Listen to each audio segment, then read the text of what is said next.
Now then, hope you're all well. Huge weekend of Premier League action before we have another international break. Dean Windass alongside me. Let's just reflect on last weekend first of all. That was a huge result for Man City at Chelsea, wasn't it?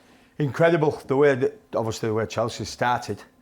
Solid at the back, well organised, but I think a surprise for everybody, to be fair, Mark. I think that nobody expected Chelsea, maybe not win the game, but obviously not lose the game, because Man City have not, yes, they're second in the league, but they've not been brilliant, but they're still up there, so that's a worrying sign for everybody in the Premier League. But what a great result that is, and what a great game this weekend will be. Yeah, now Man City were as big as 15-8 to win the Premier League going into that game. But now even money. Chelsea are out to 11-4, Liverpool 7-2, and Man United, which we're going to talk about, great winner by Ronaldo against Villarreal, out to 10-1 after losing at home to Aston Villa. But Dino's mentioned it, the game of the weekend is at Anfield at 4:30 on Sunday afternoon. Liverpool versus Man City. Man City won 4-1 at Anfield last year, but that was their first win in 17 visits. Been plenty of goals in this game in the past. Remember the 4-3 in 2018. I can't wait for this. Incredible game for the first, second as well. Yeah, for the incredible, for the supporters, and for the neutrals as well. It's going to be a great atmosphere. The one thing about you have at Anfield, I've played there myself. It's a great atmosphere. First versus second. But I fancy Liverpool, Mark. I really do. I think that Salah's on fire at the minute. Mane has scored in midweek as well. So, Pep's obviously talking about number nines and that. Yeah, Jesus has scored a few goals. But I just think at the minute that Liverpool are the form team. Yeah. Obviously, because they're top of the league as well. Salah scored 5 times. Oh, Jesus incredible. 3. Jesus 3. Salah obviously on the score sheet as well. So listen, I think that, yes, I think both teams will score. I think that's because they're both expansive teams. But I just think Liverpool could nip this and stay top of the table with a 2-1 victory, I think. Very early days. Do you think we've got it right, though, having Man City as title favourites? I think anybody who finishes above Man City, Mark, will win the league. Yeah. That's my opinion.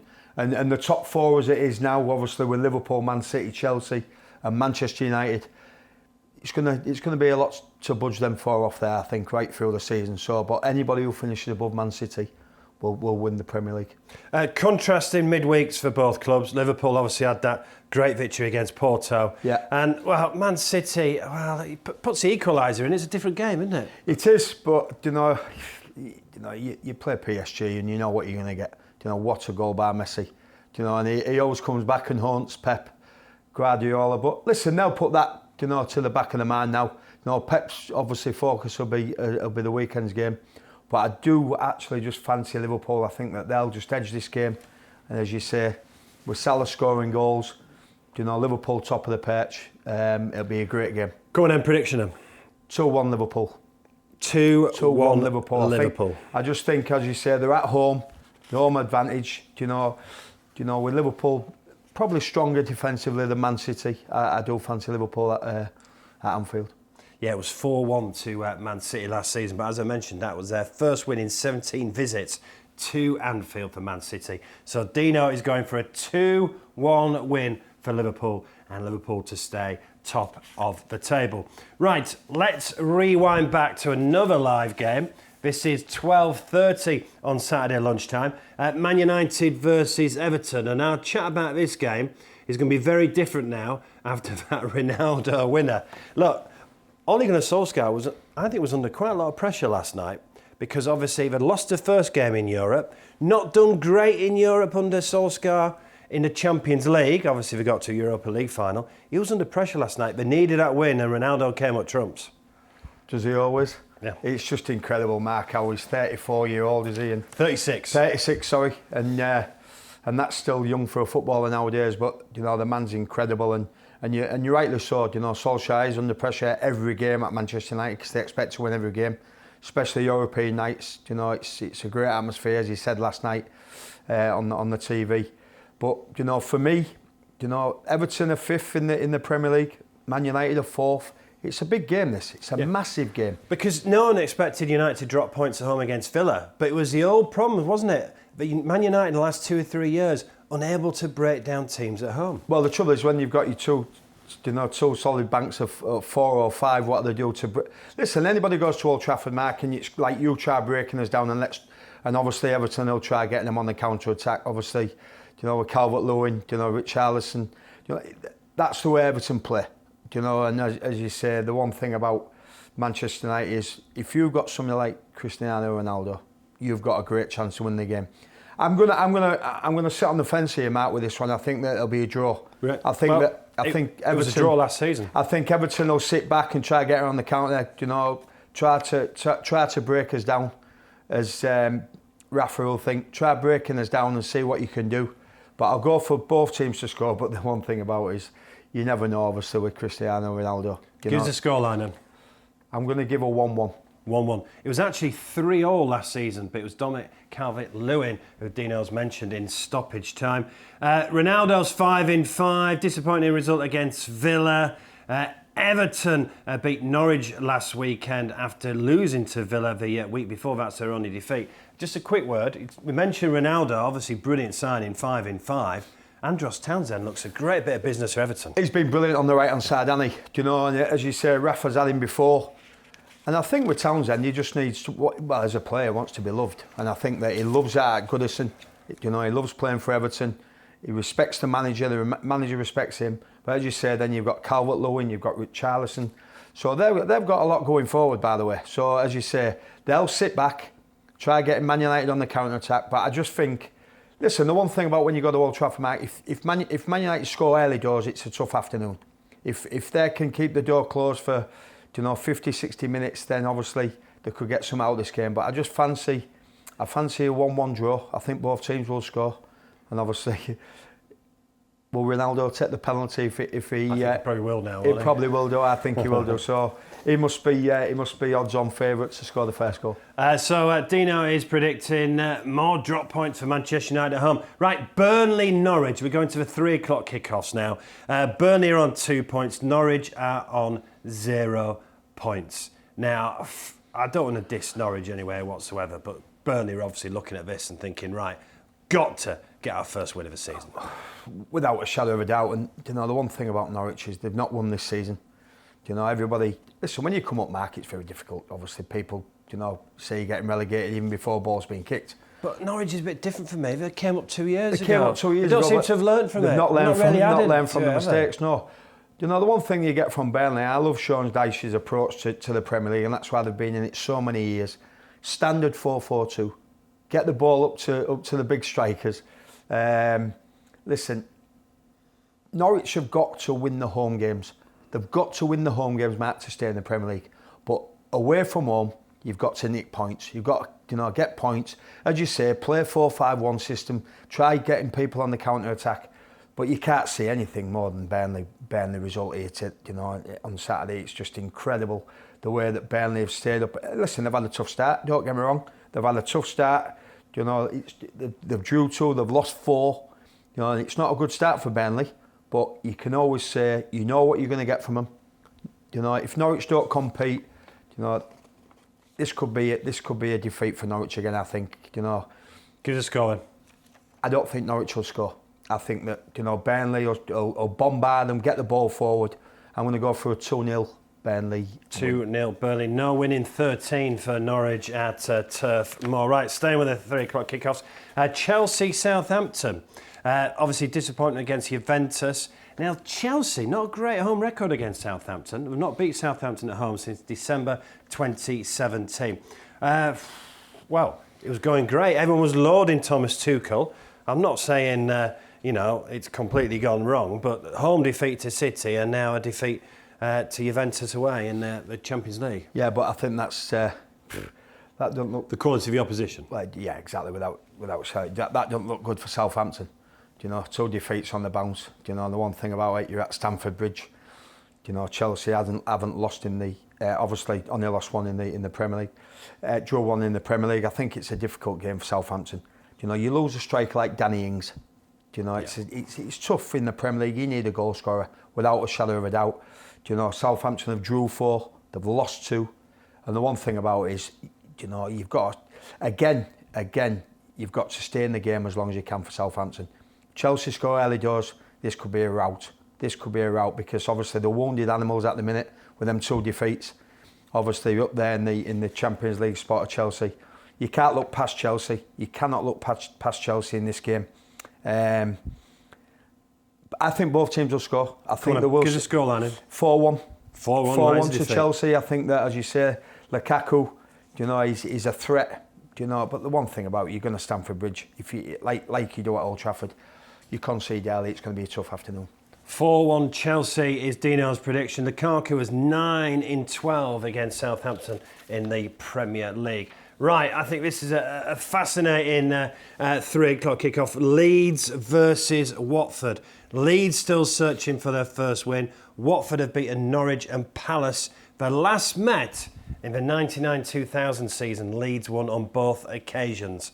Right, Leeds still searching for their first win. Is it coming this Saturday? I think so. I think Bielsa will be absolutely disappointed the way... Listen, the one thing you get with Leeds is that they're very expansive. Do you know, sometimes you've got to shut up shop sometimes, but he won't change the style of play. Do you know, defensively Leeds, you know, they are not as strong going forward. When they do go forward, they're very exciting. Do you know, but they look at this fixture and you think to myself, Watford just obviously got back in the Premier League. Yes, they've done remarkably well. I think they are in the league, they're 11th in the league at the minute. Won twice, which is a great achievement for Watford at the minute, and their priority obviously is to stay in the Premier League.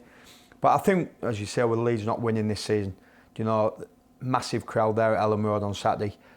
Every supporter in the stadium will expect Leeds United to win this game, and I think they will. I think they'll get off the mat so this weekend. So you think they'll turn the corner after this? I think they'll turn the corner. Listen, you have to stop the rot. You know, the one thing about it is you have to stop the rot in the Premier League, and it becomes a habit when you're losing. But I think Leeds will win this game. I think both teams will score, but I think Leeds will win this game. What score? I'm going to say 2-1 Leeds United. 2-1 Leeds United. That's the score. They lost to West Ham in their last home game. Right, the last 3 o'clock kickoff is Wolves versus Newcastle. Good win for Wolves at Southampton last week. Newcastle still searching for their first win. Wow, what a game this is for Steve Bruce, by the way. You know, as you say, just said there, not won a game in the Premier League this year, massively under pressure, massively, you know, it's like the Geordie fans. You know, Wolves, great football inside, you know, good on the counter-attack. Newcastle desperately need a win, desperately need a win. And I would say if I was Steve Bruce now, I'd walk away from Molineux with a point. I'd be absolutely delighted. I'd be absolutely delighted, as we just said about Leeds United there. Stop the rot by winning the game of football. Stop the rot by getting a point on the score sheet. You know, Steve will expect, you know, Wolves to come out and on the front foot, and again Newcastle will try getting on the counter attack. The one thing about it is that you're not got a goal scorer really in the sense for Newcastle at the minute, not firing on all cylinders. I think Wolves will win this game. And Steve Bruce is massively under pressure if they get beat. So I'm going to go for a 2-1. 2-1 to both Wolves. teams to score. I think that, as you say, listen, Newcastle need to score first, Mark. They need to score first, because if they go behind, as a footballer's mentality, when you haven't won, you know, and all of a sudden the fear factor starts kicking, Newcastle fans will turn out in numbers at Molineux, so there'll be more pressure on the players if they do go 1-0 down. But I think Wolves will have too much for them. I think it'll be a 2-1 result. Live on Sky at 5:30 on Saturday. I think it's a fascinating game. Brighton versus Arsenal. Brighton only lost once this season. That was to Everton. They got that late equaliser on Monday night away at Palace. Arsenal really have turned a corner. They won 2 going into the North London derby, and obviously they were very, very good against Spurs. So that's 3 on a bounce for Arsenal. How do you see this, Brighton-Arsenal? Well, I think, as you just said there about Brighton getting the equaliser in the last minute at Crystal Palace is a massive result for them. Massive result coming into this game. You just said there, Arteta, probably one of the first managers on everybody's lips to lose his job. Massively under pressure. But he's turned the corner. Fair play to the lad, he's turned the corner. Sometimes you play against Arsenal, you think, it's going to be an easy game, this, because you can bully him a little bit. But he's stopped that rot. As you say, listen, Brighton will be absolutely delighted with the result. I think Brighton will be happy the way that Arsenal are playing at the minute. That to come away with another point. They didn't play great against Palace. As you say, at the end, great finish to chip the goalkeeper. But I think that if Brighton would be honest with themselves, is that if they can get a draw with this, because Arsenal are in form at the minute. So you fancy Brighton to get a point? I fancy Brighton to get a point. I think it'll be a 1-1. I don't think it'll be a classic, but I think it'll be a 1-1. And I think Arsenal will be happy with that as well. Right, 3 games at 2 o'clock on Sunday because of Europa League action and conference action. The live game on Sky is Crystal Palace versus Leicester. Zaha has scored 49 Premier League goals and could become the first player in Crystal Palace's history to reach 50 goals in the top flight. I think this is interesting. Vardy scored 5 times, but not really got going this season, Leicester, have they? I'm surprised as well, to be fair. Obviously, listen, you can't be a one-man team all the time. The one thing about it is, you just said there, Zaha for Palace. You stop Zaha playing, you stop Palace playing. That's a fact. You stop Jamie Vardy playing, you stop Leicester playing. So then all of a sudden, get these 2 lads to score a goal on Saturday. What odds would there be if them two obviously, Vardy takes penalties, Zaha takes penalties. So this would be a good bet to obviously for them 2 to score and both teams to score as well. What score overall? I think Patrick Vieira's done a great job. He was massively under pressure before the start of the season. Brendan will be looking at this game thinking we can win this game. It's a situation now where Brendan needs to start winning football matches, and he can't just rely on Jamie Vardy. He's coming to the age of 34, I think he is now, and but it'll be a tough game. It'll be a very 1-1. 1-1 with Zaha to score and Vardy to score. I'll tell you what, you've gone for a few draws in the Premier League, and you're going for a few on the goals galore coupon as well. Right, another 2 o'clock kick. Put my teeth back in. Another 2 o'clock kick-off is Spurs versus Aston Villa. Spurs have lost just 2 of their last 21 against Villa, but they did lose last season 2-1. What is going on at Spurs? Tottenham aren't winning 3, Mark, and the one thing about it is they've got to start winning games. They've got to start winning games. Dean Smith's Villa. Do you know the one thing I love about it when he's brought in Danny Ings, and I love managers playing 2 centre forwards up front. He's changed the system. He's gone for a 3-5-2. Obviously, when you've got 2 centre forwards on the pitch, then you're going to score goals, and that's why Villa have done so well now. Tottenham just not firing at the minute. Just always looking for an excuse. Is Harry Kane happy? Is he not happy? But I think they'll stop the rot. Here. This could be a convincing win for Tottenham. Go on, what score? I'm going to go for a 3-0 win for Tottenham. 3-0 win for Spurs, and much needed, as Dino said. Right then, finally then, and then we've spoken about all the games in the Premier League, West Ham versus Brentford. Last met in 1993. It was 4-0 to West Ham in the old First Division. It will be 4-0 to West Ham on Sunday. West Ham playing very well, but Brentford superb. What a great result against Liverpool. How do you see this, West Ham, Brentford? I just love watching West Ham play at the minute. I think David Moyes is, typified what they're all about. They've got the fans. And he's brought Stuart Pearce back in. He's done a great job. The one thing about West Ham is attacking. Antonio is absolutely on fire at the minute. Yeah. And I've been there as a centre forward, Mark. You feel as though you're going to go out and score a goal every time you go out and play. You've got Jared Bowen on the right hand side, Ben Rama on the left hand side. Exciting. Declan Rice is probably playing the best football of his life at the minute, captaining the team. Brentford. You can't rely on Tony all the time. You cannot just rely on one man. It'll be a tough afternoon for Brentford, but I think it'll be absolutely delighted, Brentford, the way that they're going at the minute. That their priority is to stay in the Premier League, but I think West Ham will have too much going forward. Come on, prediction. 3-1 West Ham. 3-1 West Ham. Right then, just before we finish, you've picked a treble. This is your treble for the weekend. Yeah, my treble, obviously, with the West Ham saying that Brentford, so I'm going to go for West Ham. To beat Brentford at home, yeah. I think Newcastle are struggling, so I'm going to go for Wolves. Wolves at home, yeah. And I think Southampton have got no chance against Chelsea. Chelsea, so 3 home teams. Dino's going for Wolves, West Ham and Chelsea. And it pays Just over 3-1 at the moment does bat treble. Wolves, West Ham and Chelsea. Dino, thanks for coming in. Pleasure. Really enjoyed it. Thank really you. looking forward to Premier League action this weekend, especially Liverpool versus Man City. But please remember, if you're having a bet, keep it fun and gamble responsibly. See you next week when we'll be talking internationals.